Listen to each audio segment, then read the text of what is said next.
Assalamualaikum warahmatullahi wabarakatuh. Waalaikumsalam warahmatullahi wabarakatuh.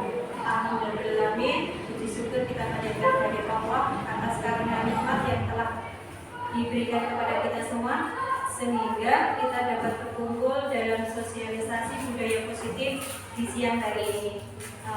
Saya mengucapkan terima kasih atas kehadiran Bapak Ibu yang sudah meluangkan waktunya untuk menghadiri sosialisasi budaya positif ini. Saya akan melanjutkan materi yang sudah disampaikan rekan saya, yaitu tentang budaya positif yang tadi sudah disampaikan, yaitu disiplin positif dan nilai-nilai kebajikan universal, kemudian teori motivasi, hukuman dan penghargaan restitusi, yang ketiga keyakinan kelas. Saya akan melanjutkan materi berikutnya, yaitu tentang kebutuhan dasar manusia dan dunia berkualitas, kemudian restitusi, 5 posisi kontrol, dan yang terakhir restitusi segitiga restitusi. Baiklah Bapak Ibu, kita masuk ke slide berikutnya, yaitu pembelajaran 4 tentang kebutuhan dasar manusia dan dunia berkualitas, di mana kebutuhan dasar manusia itu ada 5. 1. Bertahan hidup. 2. Kasih sayang dan rasa diterima. 3. Kesenangan. 4. Penguasaan. Dan yang kelima, kebebasan. Kita kupas bersama-sama dari 5 kebutuhan dasar pokok tadi apa saja. Yang pertama adalah kebutuhan bertahan hidup. Kebutuhan bertahan hidup atau survival adalah kebutuhan yang bersifat fisiologis untuk bertahan hidup. Misalnya makanan, pakaian, istirahat, tempat berlindung, keamanan, dan kesehatan. Secara sederhana itu dapat dipenuhi dengan makan, tidur, olahraga, memberikan perlindungan. Nah, untuk kebutuhan bertahan hidup Bapak Ibu sudah paham ya? Sudah kita peroleh untuk setiap harinya. Kemudian untuk kebutuhan yang kedua yaitu kasih sayang dan rasa diterima atau kebutuhan untuk diterima. Kebutuhan ini termasuk kebutuhan psikologis seperti rasa diterima, dipedulikan, berbagi, bekerja sama, menjadi bagian dari suatu kelompok, dikasih, mengasihi, disayang, menyayangi. Yang utama itu ya Bapak Ibu ya, disayang dan menyayangi. Kebutuhan akan hubungan dan koneksi sosial, kebutuhan untuk berhubung dengan orang lain, teman, keluarga, pasangan, rekan kerja, kelompok, dan bahkan dengan binatang peliharaan. Kebutuhan ini biasanya dapat dipenuhi melalui ketulusan dan kehangatan hubungan dengan keluarga, teman-teman, kelompok, klub, guru, konselor, coach. Ya. Jadi seperti kita di sekolah ini itu ada hubungan kasih sayang antara guru. Kemudian untuk yang ketiga yaitu kekuasaan dan penguasaan. Kebutuhan pengakuan atas kemampuan. Kebutuhan ini berhubungan dengan kekuatan seseorang untuk mencapai sesuatu, menjadi kompeten, menjadi terampil, memimpin, berprestasi, diakui, dan didengar. Kebutuhan ini meliputi harga diri, keinginan untuk dianggap, dan meninggalkan pengaruh. Kebutuhan ini dapat dipenuhi melalui kegiatan-kegiatan seperti proyek, hobi, tugas sekolah yang menantang, kontekstual, relevan, dan belajar. Kemudian untuk kebutuhan yang keempat yaitu kekuasaan atau kebutuhan akan pilihan. Kebutuhan untuk bebas adalah tadi kebutuhan kebebasan ya. Kebutuhan untuk bebas adalah kebutuhan untuk mandiri, otonom, memiliki pilihan, mengembangkan daya lenturnya, dan mampu mengendalikan arahnya sendiri. Kebutuhan ini terkait dengan kebebasan untuk memilih dan bergerak, mencoba-coba, mengeksplorasi hal baru dan menarik. Kemudian pemenuhan kebutuhan ini dapat dilakukan dengan menyediakan variasi waktu senggang, memberikan ruang untuk jadi diri sendiri yang merdeka serta liburan.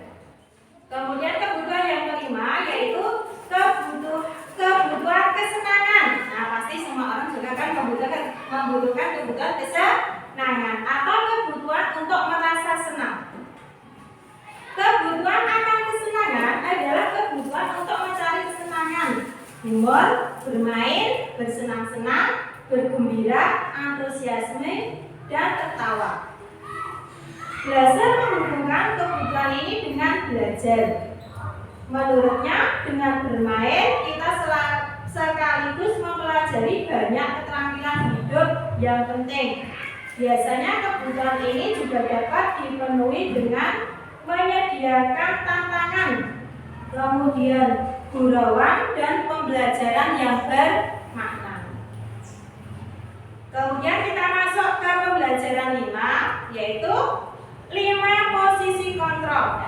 Sebagai guru itu kita memiliki ada 5 posisi kontrol ya. Nanti Bapak Ibu guru bisa bercermin pada diri Bapak Ibu sendiri-sendiri ya. Di situ bisa kita lihat ya, ada yang merah di slide itu, ada penghukum, ada pembuat rasa bersalah, kemudian teman, ada pemantau, dan ada manajer. Penghukum biasanya guru berbuat, menghardik, menunjuk-nunjuk, menyakiti, dan menyindir. Ya. Kemudian untuk berbuat rasa salah, guru berbuat mengatakan seharusnya bla bla bla bla. Ibu kecewa. Ibu kecewa kita lanjutkan apa dengan cara apa. Seperti itu. Kemudian untuk teman itu biasanya itu berceramah, kemudian membuat alasan-alasan. Ya. Sedangkan pemantau itu menghitung dan mengukur. Sedangkan untuk manajer yaitu mengajukan pertanyaan.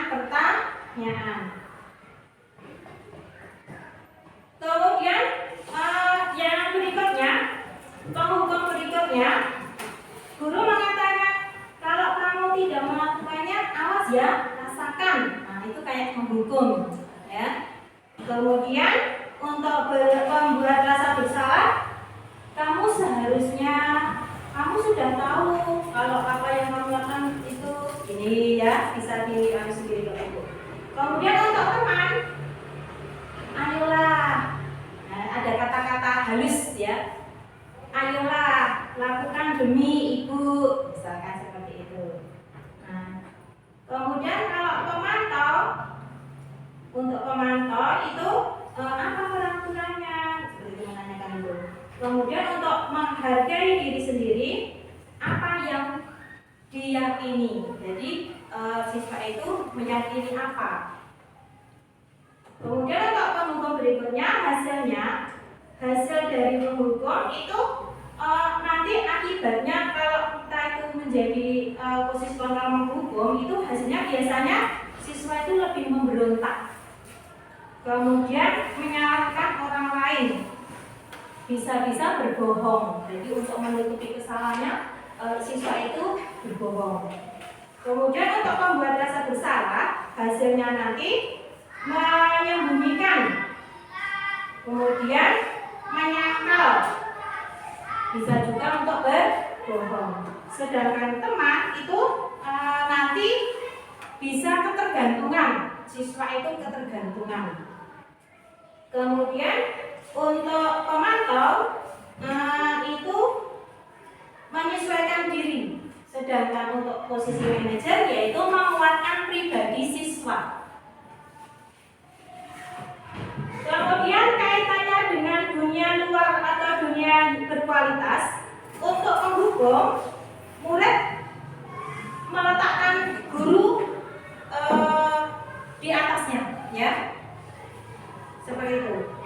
Kemudian yang membuat rasa bersalah itu murid meletakkan murid atau guru di dalam dunia pendidikan itu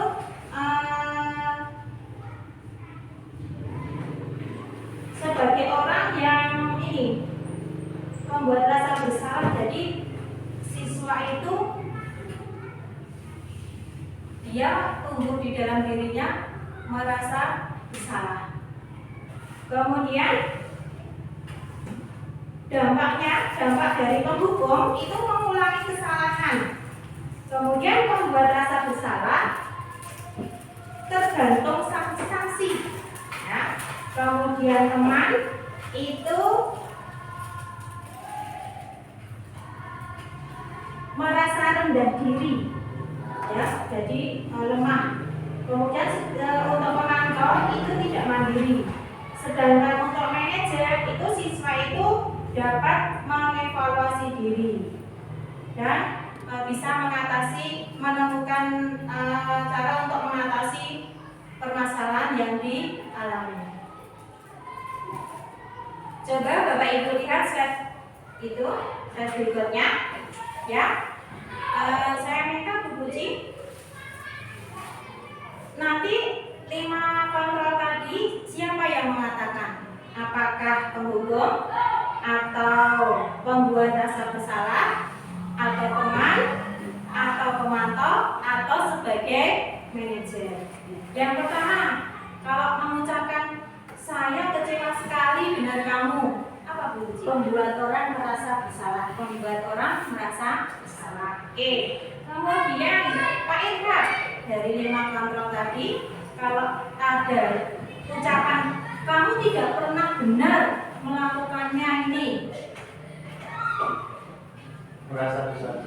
merasa bersalah. Oke. Kemudian Bu Ika, ayolah lakukan demi ibu sebagai kontrol sebagai teman. Kemudian Gus, apakah kamu mau mendapatkan stiker bintang hari ini? Pemantau. Oke, Duri, bagaimana kamu bisa menyelesaikan masalah ini?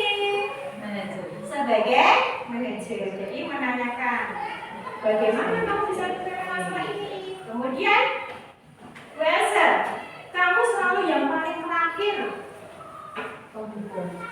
Coba kita lihat jawabannya di slide berikutnya. Ya Pak, untuk yang pertama tadi, saya kecewa sekali dengan kamu. Benar ya, membuat orang merasa bersalah. Kemudian yang kedua, kamu tidak pernah benar melakukannya. Menghukum. Kemudian ayolah lakukan demi ibu itu sebagai teman. Ya, tadi jawabannya betul. Apakah kamu mau mendapatkan stiker bintang hari ini? Sebagai pemantau. Nah, tadi jawabannya Busur betul ya. Kemudian pernyataan berikutnya, bagaimana kamu bisa menyelesaikan masalah ini? Nah, itu kan kita menanyakan kepada siswa, berarti kontrol kita adalah sebagai manajer. Kemudian kamu selalu yang paling terakhir. Berarti kan dia mengatakan seolah-olah menghakimi ya. Nah, jadi 5 kontrolnya adalah sebagai penghukum. Nah, bergerak antara ya, ada peraturan, kemudian pemantau, konsekuensi atau hadiah, kemudian di sisi berikutnya ada nilai-nilai manajer dan memperbaikannya.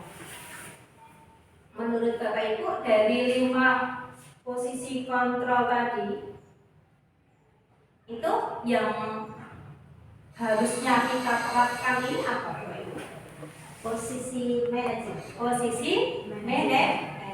Nah, posisi sebagai manajer, ya. Nah, jangan sampai kita menghukumi siswa kita. Nah, seperti itu, ya. Lanjut pembelajaran 6 yaitu segitiga restitusi. Ya. Segitiga restitusi itu ada 3 tahap penyelesaian. Yang pertama, menstabilkan identitas. Di mana dalam menstabilkan identitas itu, setiap orang itu pasti merasa pernah melakukan kesalahan.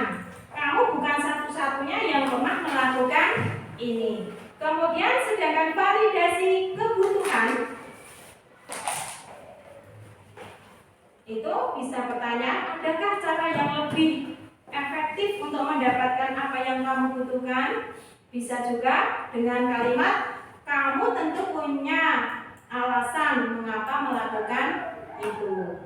Kemudian langkah yang ketiga yaitu menanyakan keyakinan seperti yang sudah dijelaskan di awal tadi oleh teman CGP saya. Ada keyakinan kelas yang sudah dibentuk atau disusun, yaitu menanyakan keyakinan nilai-nilai apa yang salah, nilai-nilai apa yang telah kita sepakati, seperti itu. Kamu ingin menjadi orang yang seperti apa? Salah satunya itu ya, untuk menanyakan keyakinan.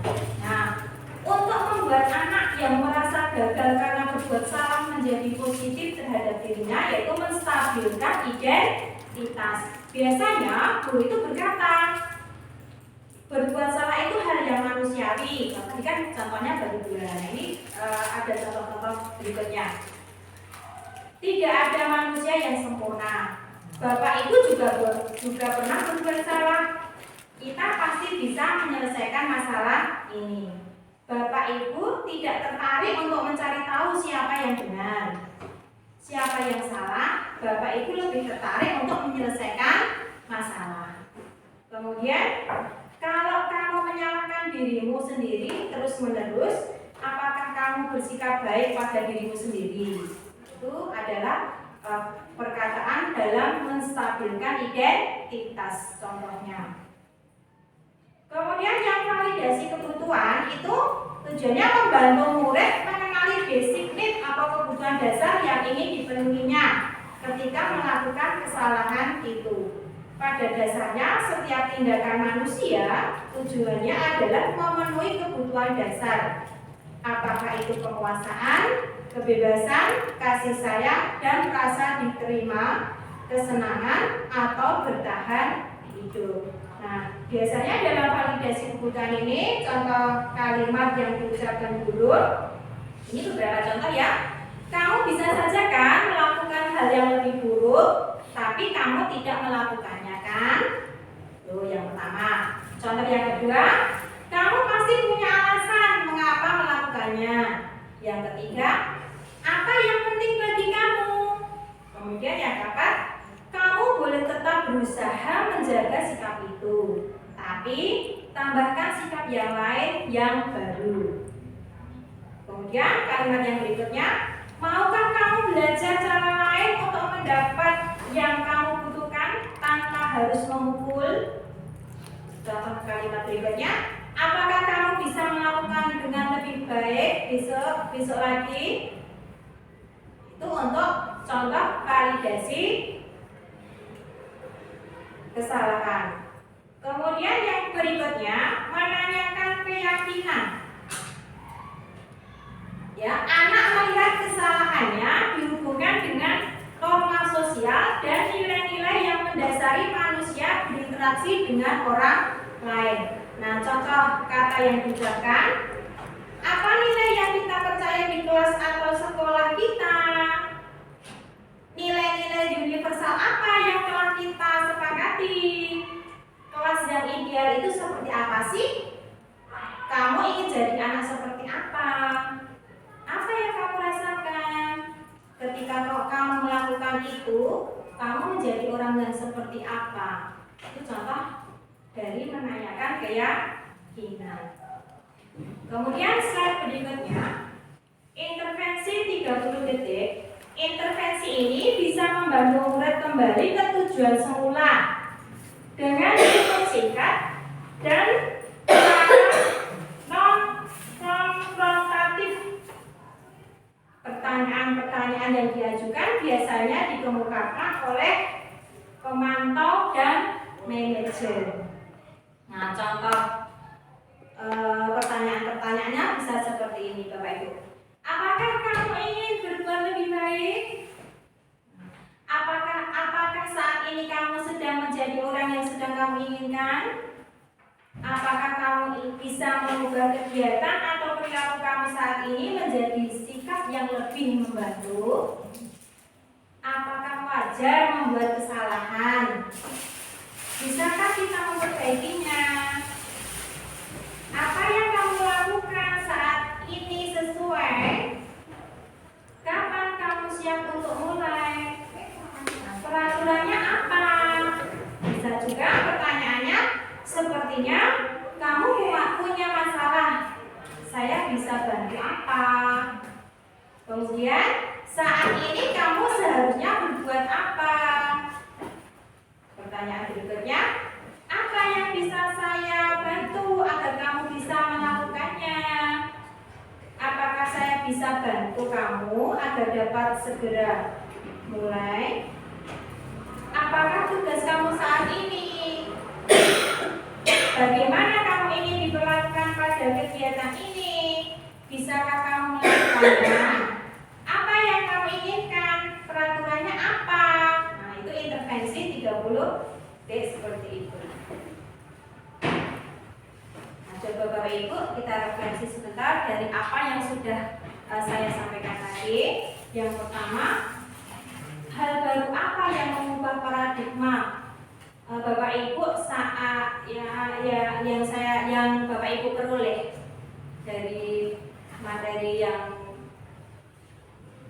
sudah disampaikan dari awal, dari teman saya tadi sudah menyampaikan dari pembelajaran 1 sampai pembelajaran 6 yang saya sampaikan tadi. Iya, silakan Bu. Baik, hal baru yang mengubah paradigma saya yang pertama adalah dulu saya itu sebagai seorang guru, saya sering sekali berada pada posisi sebagai penghukum dan pembuat rasa bersalah.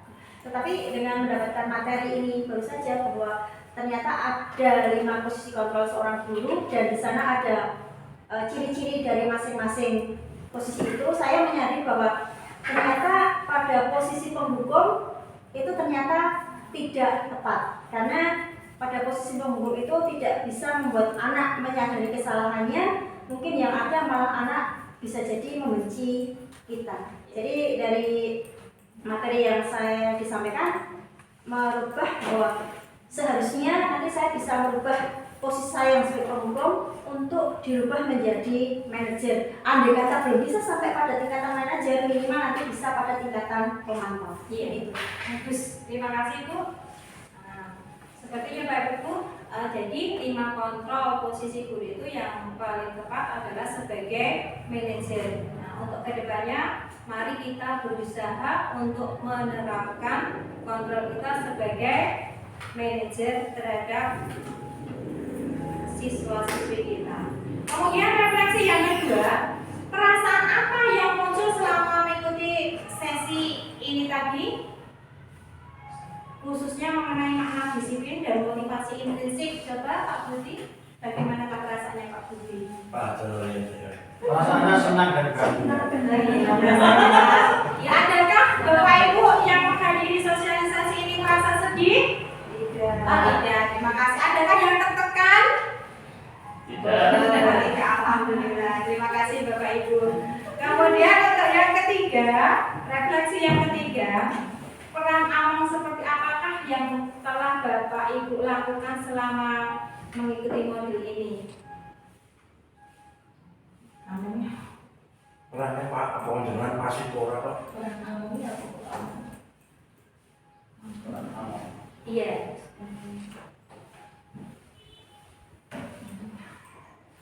Bu Puji. Peran Among itu kan artinya menuntun. Jadi peran-peran yang menuntun. Jadi dalam modul ini peran Among yang sudah dilakukan mungkin berdiskusi dengan teman, kira-kira oh ini jawabannya seperti ini, harusnya seperti ini. Mungkin seperti menuntun ke arah untuk mencari jawaban yang lebih tepat ketika tadi ada beberapa pertanyaan. Oh iya, terima kasih. Sepertinya Bapak itu ya. Kemudian ke penerapan budaya positif segi segitiga restitusi. Sebenarnya ini saya sudah menyiapkan sebuah video yang memuat tentang penerapan budaya positif, yaitu tentang penyelesaian segitiga restitusi. Dikarenakan mati lampu dan tidak bisa menampilkan videonya, maka Bapak Ibu bisa mendengarkannya.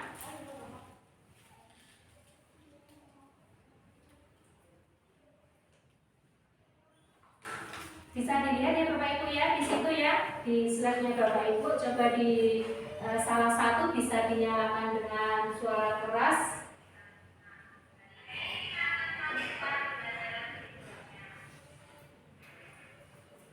Coba lebih keras lagi, bisa kan?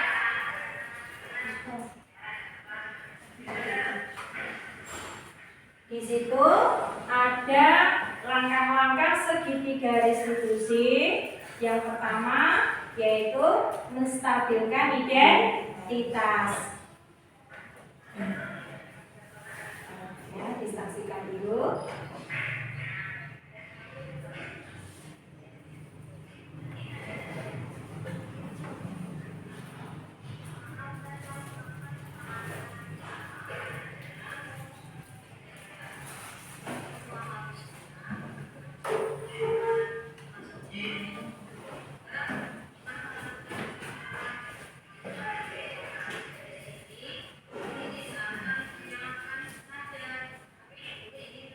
Kemudian ada validasi kesalahan.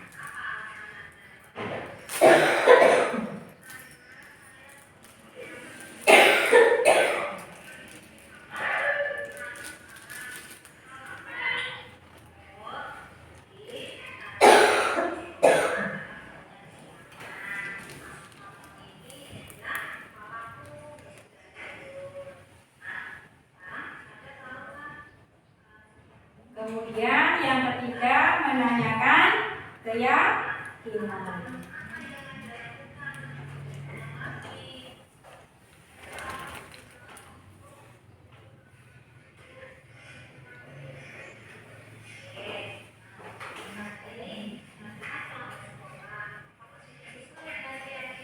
Itu menanyakan keyakinan terus ya.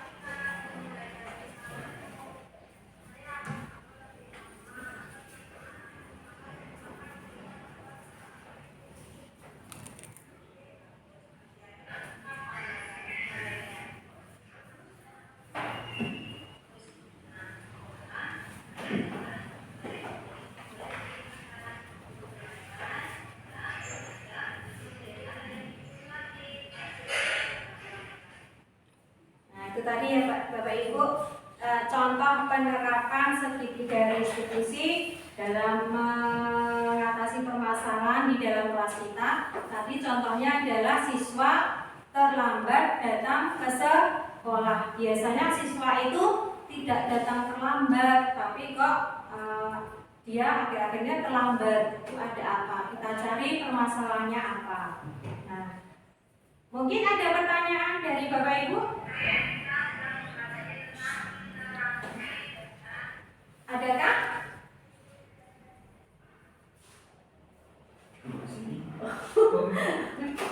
Oh, tidak ada ya? Tanya dulu. Oh ya. Tadi kan materi yang disampaikan adalah tentang apa itu? Yang terakhir tentang segitiga restitusi. Nah, pertanyaannya adalah dalam melaksanakan restitusi dengan anak, kira-kira tipsnya bagaimana agar anak itu bisa menyadari bahwa dia itu melakukan kesalahan.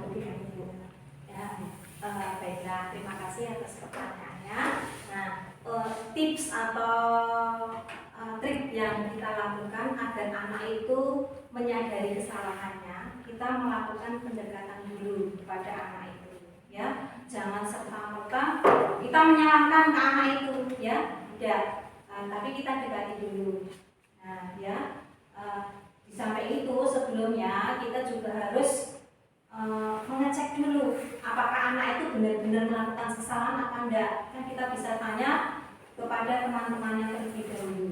Nah, kemudian kalau memang benar-benar anak itu melakukan kesalahan, kita panggil secara tersendiri, ya. Jadi jangan kita di depan temannya itu jangan, ya, jangan sampai nanti bisa mengedonkan anak itu, ya. Kita dekati anak itu, kemudian kita tanya baik-baik dengan menerapkan tadi, ya, segitiga restitusi tadi. Seperti itu Bu Ji, ya. Terima kasih buat kesempatannya. Iya. Ada lagi pertanyaan? Tidak ada ya Bapak Ibu ya? Nah, saya yakin Bapak Ibu sudah paham semua. Nah, mungkin sosialisasi budaya positif untuk hari ini yang disampaikan oleh Bu Sri Puji Rahayu dan saya akhiri sekian. Semoga dari sosialisasi budaya positif ini ada manfaat dan bisa diterapkan di sekolah kita, membawa kebaikan untuk sekolah kita. Mohon maaf atas kekurangan selama menyampaikan materi budaya positif ini. Saya akhiri. Wassalamualaikum warahmatullahi wabarakatuh. Waalaikumsalam warahmatullahi wabarakatuh. Sudah? Anak-anak, hari ini kita akan menyusun keyakinan kelas di kelas kita. Sudah siap kan anak? Sudah. Nah, Bu Guru akan membagikan stunot. Silakan kalian membuat keyakinan apa menurut kalian dan sesuai dengan kelas kita, ya. Sudah.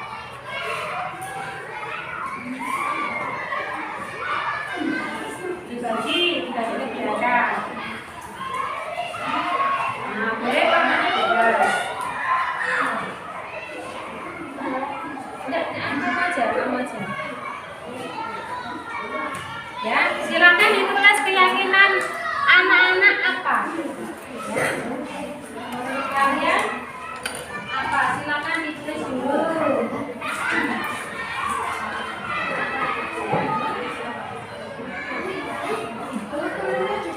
Ya, yang besar ya ditulis.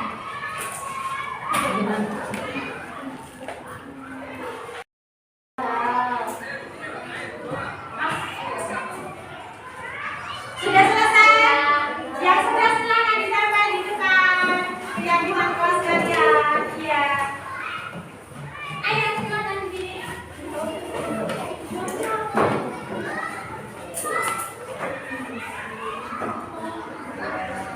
Ya Allah sudah.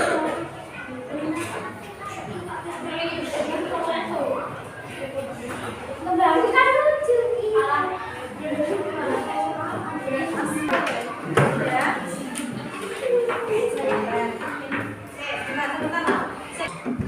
Ayo Nanda silakan di depan. Bantu Bu Guru.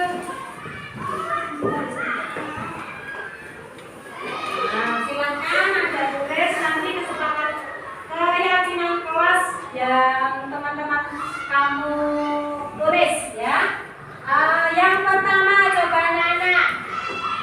Ya. Membuang sampah pada tempatnya, kemudian bekerja kelompok dengan baik, memakai seragam, tidak memakai perhiasan, mengerjakan pikir, harus memakai sepatu hitam, kemudian berdoa sebelum dan sesudah pembelajaran, gotong royong membersihkan sekolah, tidak memiliki teman, berbicara sopan. Nah, sekarang kalau berdoa sebelum dan sesudah pembelajaran berarti maksudnya kemana anak-anak? Religius. Ada religius. Nah, religius. berarti menunjukkan apa? Disiplin. Yang kedua sana, disiplin. Disiplin. Kalau membuang sampah pada tempatnya, berarti peduli lingkungan. Ketiga, peduli lingkungan.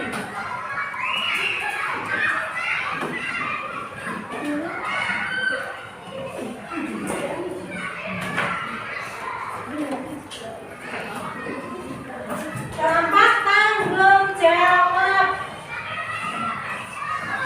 Nah sekarang yang religius tadi apa anak? Yang masuk ke religius keyakinan kelas yang religius tadi apa?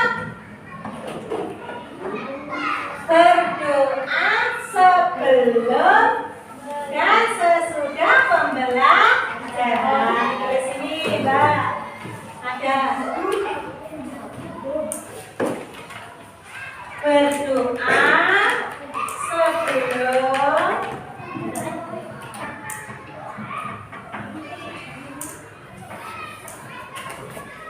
dan sesudah pembelajaran.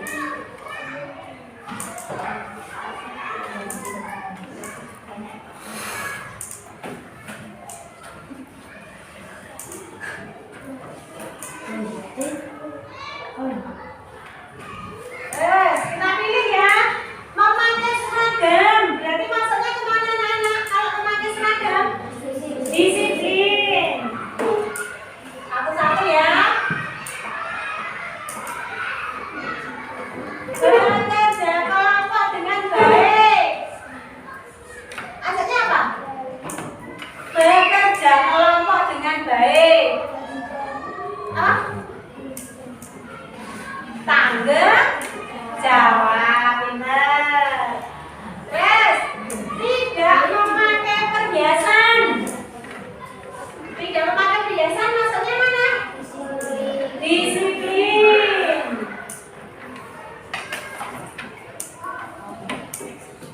Tidak memakai perhiasan. Mengerjakan tiket. Peduli lingkungan.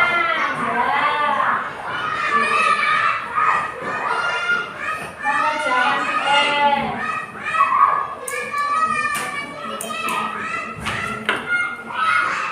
Mengerjakan tugas tepat waktu.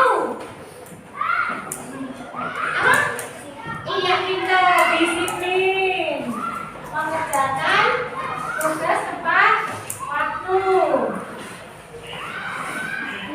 Membuang sampah pada tempatnya. Nah, membuang sampah pada tempatnya. Peduli lingkungan.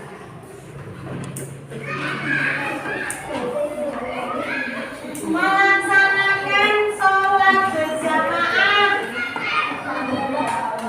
Melaksanakan sholat berjamaah. Religius. Melaksanakan sholat berjamaah.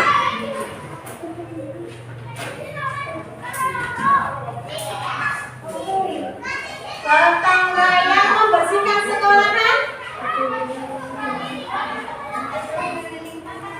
Gotong anak-anak, gotong royong membersihkan sekolahan. Termasuk mana? Religius, disiplin, peduli lingkungan atau tanggung jawab? Peduli lingkungan.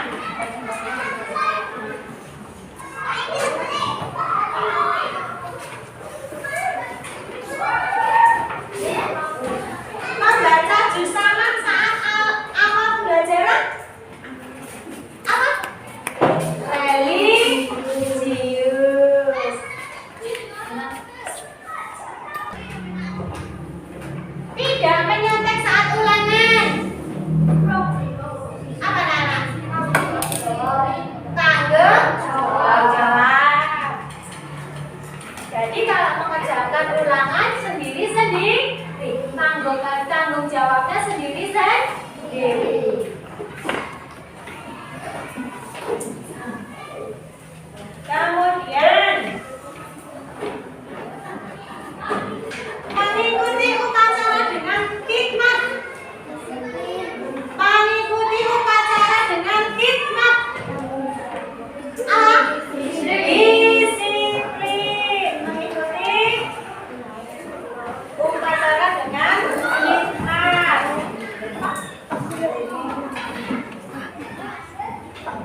Yang kedua, disiplin, memakai seragam, tidak memakai perhiasan, mengerjakan tugas tepat waktu, mengikuti upacara dengan hit.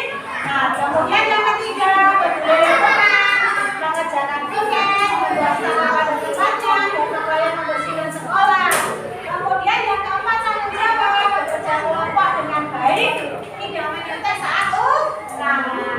Nah, itu tadi keyakinan kelas yang sudah kita susun untuk hari ini. Terima kasih ya, semoga keyakinan kelas kita bisa kita laksanakan dengan baik. Baiklah. Nama saya Muda, kelas 5 SDN 02 Karangmojo. Terima kasih Bu Yayu, saya sudah paham akan keyakinan kelas setelah Bu Yayu jelaskan. Apabila saya melakukan kesalahan, berarti saya sudah melanggar keyakinan kelas yang sudah disusun.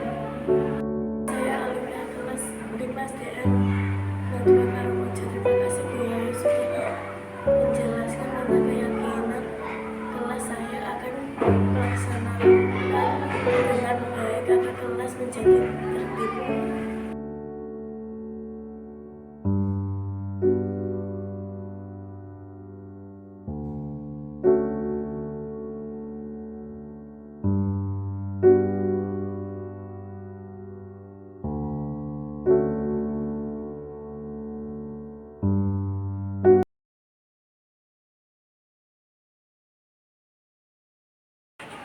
Nama saya Budi, mengajar kelas 6 SDN 02 Karangmojo. Merasa senang dan bahagia dengan kegiatan penyebaran pemahaman dan penerapan budaya positif. Sehingga dengan adanya pembelajaran ini menambah pengetahuan kita menjadi seorang guru yang tidak hanya sebagai penghukum tetapi sebagai manajerial.